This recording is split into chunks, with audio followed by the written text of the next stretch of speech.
പ്രിയ സജ്ജനങ്ങൾക്ക് കർണാമൃതം ഒരു ദേവതാ സംഗമവേദിയിലേക്ക് സുസ്വാഗതം. എന്നത്തെയും പോലെ ഇന്നും കർണാമൃതത്തിൽ കഥ ആരംഭിക്കുകയാണ്. ഇന്ന് നമുക്കായി കഥ പറയാനെത്തുന്നത് നമ്മുടെ പ്രിയങ്കരിയായ രമാജയൻജിയാണ്. രമാജിയെ ഞാൻ സ്നേഹത്തോടെ ആദരവോടെ ഈ വേദിയിലേക്ക് കഥ പറയുന്നതിന് വേണ്ടി ക്ഷണിച്ചുകൊള്ളുന്നു. എല്ലാ പ്രിയമിത്രങ്ങളും കഥ കേൾക്കണം. ഇഷ്ടപ്പെട്ടെങ്കിൽ ലൈക്ക് ചെയ്യണം. നിങ്ങളുടെ വിലയേറിയ അഭിപ്രായങ്ങൾ കമൻറ്റ് ബോക്സിൽ രേഖപ്പെടുത്തണം. ഇതുവരെ ചാനൽ സബ്സ്ക്രൈബ് ചെയ്യാത്ത എല്ലാ പ്രിയമിത്രങ്ങളും ചാനൽ സബ്സ്ക്രൈബ് ചെയ്യണം. അപ്പോൾ രമാജയൻജി കഥ തുടങ്ങുകയാണ്. എല്ലാവരും കാതോർത്തോളൂ. നമസ്തേ, ഞാൻ രമാജയൻ. ഇന്ന് കർണാമൃതം ഒരു ദേവതാ സങ്കല്പം എന്ന വേദിയിൽ കഥ പറയുവാൻ എന്നെ ക്ഷണിച്ച മിനി മുരളീജിക്ക് ഞാൻ സ്നേഹാദരങ്ങളോടെ നന്ദിയും സന്തോഷവും അറിയിക്കുന്നു. ഈ വേദി, ഈ കർണാമൃതം ഒരു ദേവതാ സങ്കല്പം എന്ന വേദി ഒരു കലയുടെ കേളീരംഗമായി തീർന്നിരിക്കുകയാണ്. അതിൽ എനിക്കും ഒരു കഥ പറയുവാൻ അവസരം കിട്ടിയതിൽ ഞാൻ ഒരുപാട് അഭിമാനിക്കുന്നു.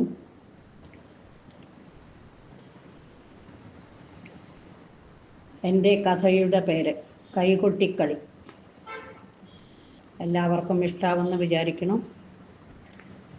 എല്ലാവരും കഥ കേട്ട് അഭിപ്രായം പറയണമെന്ന് ഞാൻ വിനീതമായി അഭ്യർത്ഥിക്കുന്നു. നമുക്ക് ശനി ഭഗവാനെയും പരദേവതയെയും ഗുരുവായൂരപ്പനെയും വന്ദിച്ചുകൊണ്ട് കഥയിലേക്ക് വരാം.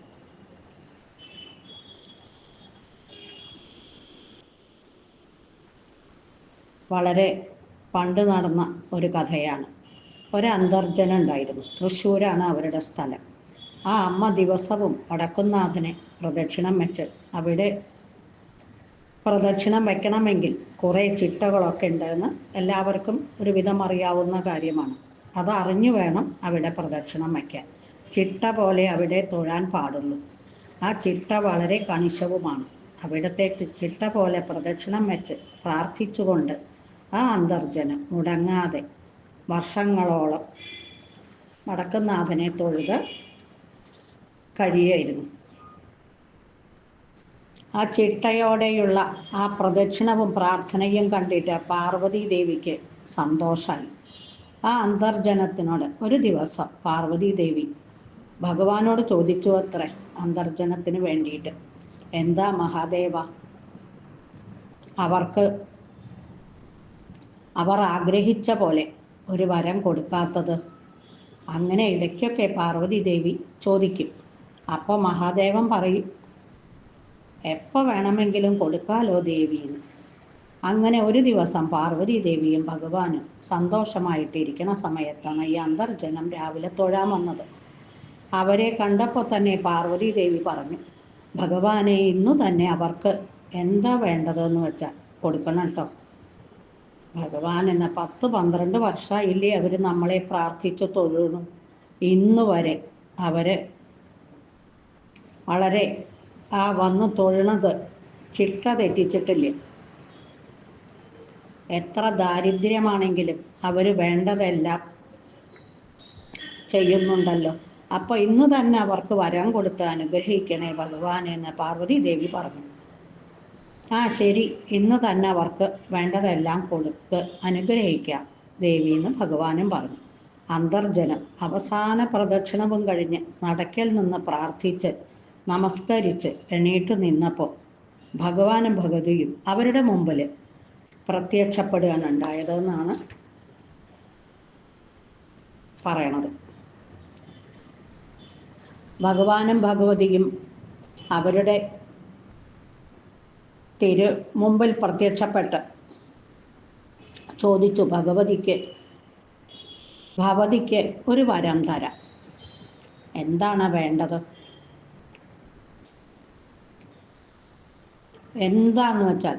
എന്താ വേണ്ടതെന്ന് വെച്ചാൽ പറഞ്ഞോളൂ എന്ന് ഭഗവാനും ഭഗവതിയും കൂടി, മഹാദേവനും പാർവതി ദേവിയും കൂടി ആ അന്തർജനത്തിനോട് പറഞ്ഞു. അപ്പോൾ ആ അന്തർജനം പാർവതി ദേവിയെ കണ്ടപ്പോഴുണ്ടായ സന്തോഷത്താൽ മതിമറന്ന് നിൽക്കുമ്പോഴാണ് ഭഗവാന്റെ ഈ വാക്കുകൾ അവിചാരിതമായിട്ട് ആ ഭഗവാൻ നേരിട്ട് പറഞ്ഞ വാക്കുകൾ അവരെ ഒരുപാട് സന്തോഷിപ്പിച്ചു. ഉടനെ അന്തർജനം പറഞ്ഞുത്രേ, എനിക്ക് എന്നും ആയസ്സുള്ളത്ര കാലം കൈകൊട്ടി കളിക്കണം എന്ന്. ഇത് കേട്ടപ്പോൾ ഭഗവാനും ഭഗവതിയും അമ്പരന്നു. എന്ത് വേണമെങ്കിലും തരാമെന്ന് പറഞ്ഞു. ഈശ്വരന് മുമ്പിൽ നിൽക്കുമ്പോൾ എന്താണ് ആ അന്തർജനം പറഞ്ഞത്?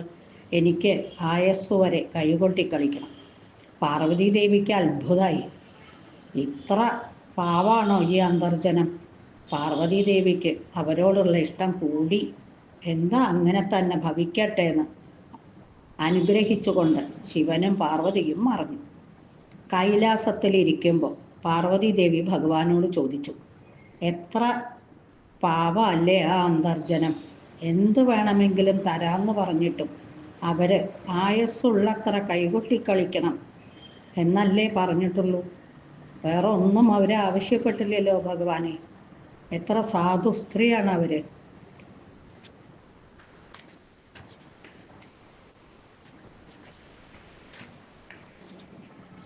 അപ്പോൾ മഹാദേവൻ പറഞ്ഞു, അങ്ങനെ ഒന്നും ചിന്തിക്കണ്ട പാർവതി ദേവി.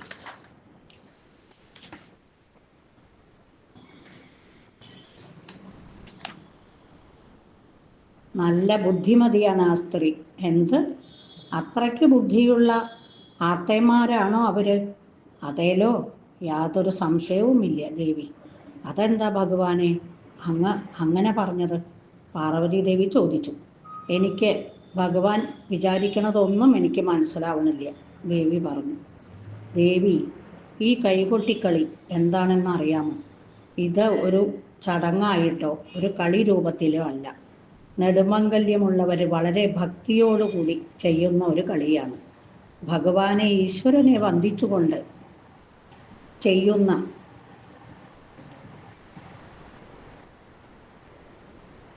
പാട്ടുകളാണ്. 10 വൃത്തം, 4 വൃത്തം, അങ്ങനെ കുറേ ഭഗവത് കഥകളും വൃത്തരൂപത്തിൽ 4 പാദം പാടിയാൽ അത് ഒരു കഥ ആവുകയാണ്. അങ്ങനെ ഭഗവാന്റെ കുട്ടിക്കാലം, ശിവപാർവതിമാരുടെ കാലം, അതെല്ലാം 10 വൃത്തത്തിലും 4 വൃത്തത്തിലും കഥകളാക്കി രൂപാന്തരപ്പെടുത്തി പാടുന്ന ആ പതിഞ്ഞ പാട്ടുകൾ പാടിക്കളിക്കണമെങ്കിൽ എന്തു വേണം? നെടുമംഗല്യം വേണമെന്നാണല്ലോ ആചാരം, നമ്മുടെ സംസ്കാരം. നെടുമംഗല്യം മാത്രം പോരാ, ആയസ്സുള്ളവരെ കളിക്കണം എന്നാണ് പറയണത്. മനസ്സിന് സന്തോഷം വേണം. എന്നാലേ സുഖമായിട്ട് പാട്ടുപാടാൻ പറ്റും. കുടുംബത്തിൽ ദാരിദ്ര്യം ഉണ്ടാവാൻ പാടില്ല. കാരണം ആ ചിന്ത ഇടയിൽ കടന്നു വരും. എൻ്റെ കുട്ടികൾ, സന്തതികൾക്ക്, തനിക്ക്, ഭർത്താവിന്, എല്ലാവർക്കും സന്തോഷം ഉണ്ടാവണം. അപ്പോഴാണ് സന്തോഷത്തോടുകൂടി പാട്ടുപാടി കളിക്കാൻ സാധിക്കുക. ആരോഗ്യവും വേണം. ആരോഗ്യത്തോടു കൂടി ഇരിക്കുന്ന അവസ്ഥയിൽ മനസ്സന്തോഷത്തോടു കൂടി പാടാൻ സാധിക്കണം. അതാണ് ആത്തേമാർ പറഞ്ഞത് ദേവി. സന്തതി സൗഭാഗ്യങ്ങളുണ്ടെങ്കിലേ സന്തോഷം ഉണ്ടാവുള്ളൂ. ഇത്രയും ആത്തേന്മാരുടെ വാക്കുകൾ കേട്ടപ്പോൾ പാർവതി ദേവിക്ക് അത്ഭുതമായി. വളരെ ബുദ്ധിമതി തന്നെയാണ് കേട്ടോ ഈ അന്തർജനം, സംശയമില്ല മഹാദേവ. അവർ ഒറ്റ ചോദ്യം കൊണ്ട് ഒരു വരം നേടിക്കൊണ്ട് സർവ സൗഭാഗ്യങ്ങൾ നേടിയിരിക്കുകയാണ്. ഒരു കുടുംബത്തിലെ ഒരു സ്ത്രീക്ക് കുടുംബത്തിലെ വിളക്കായി നിൽക്കാനുള്ള ആ അന്തർജനത്തിൻ്റെ ബുദ്ധി പാർവതി ദേവിയും സമ്മതിക്കുകയാണ്.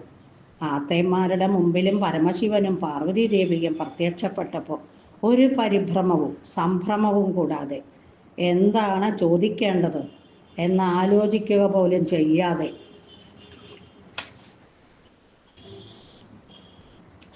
എനിക്ക് കൈകൊട്ടിക്കളിച്ചാൽ മാത്രം മതി ഭഗവാനെ, ആയസ്സുള്ള കാലം വരെയെന്ന് പറയണമെങ്കിൽ ദൈവാധീനം ഉള്ളതുകൊണ്ട് തന്നെയാണ്.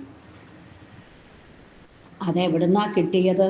ദിവസവും ഭഗവാനെയും ഭഗവതിയെയും പ്രാർത്ഥിച്ച് നമസ്കരിച്ച് എന്നും കണ്ടുപോകുന്നത് കൊണ്ട് ആ ഭക്തിരസം ഊറി വരുമ്പോൾ, അതനുഭവിക്കുമ്പോൾ, അതിലങ്ങനെ മുഴുകി നിൽക്കുമ്പോൾ ദൈവാധീനം കൂടിക്കൂടി വരികയാണ്. ആ ദൈവാധീനം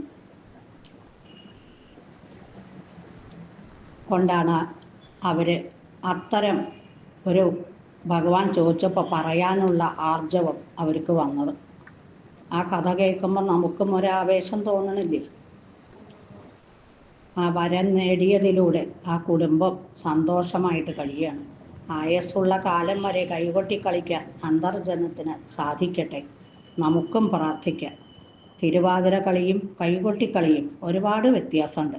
പണ്ട് കൈകൊട്ടിക്കളി എന്ന് പറയണത് കൃഷ്ണനാമങ്ങളും ഈശ്വര സങ്കല്പങ്ങളായ പദങ്ങളും ഉപയോഗിച്ചുകൊണ്ടാണ് കളിച്ചിരുന്നത്. അതിനൊരു ശാലീനതയുണ്ട്. പദങ്ങൾക്ക് കേൾക്കുന്നവർക്കും സന്തോഷം ഉണ്ടാവും. കേൾക്കുന്നവർക്ക് പോലും നെടുമംഗല്യം ഉണ്ടാവുമെന്നാണ് പണ്ടുള്ളവർ പറയണത്. വിവാഹം കഴിയാത്ത കുട്ടികൾ ഈ പാട്ടുകൾ കേട്ട നെടുമംഗല്യം വേഗം ഉണ്ടാവുത്രേ. സന്തതി സൗഭാഗ്യം വേഗം ഉണ്ടാവും. ഭർത്താവിനും ആയുരാരോഗ്യ സൗഖ്യവും കൊടുക്കും.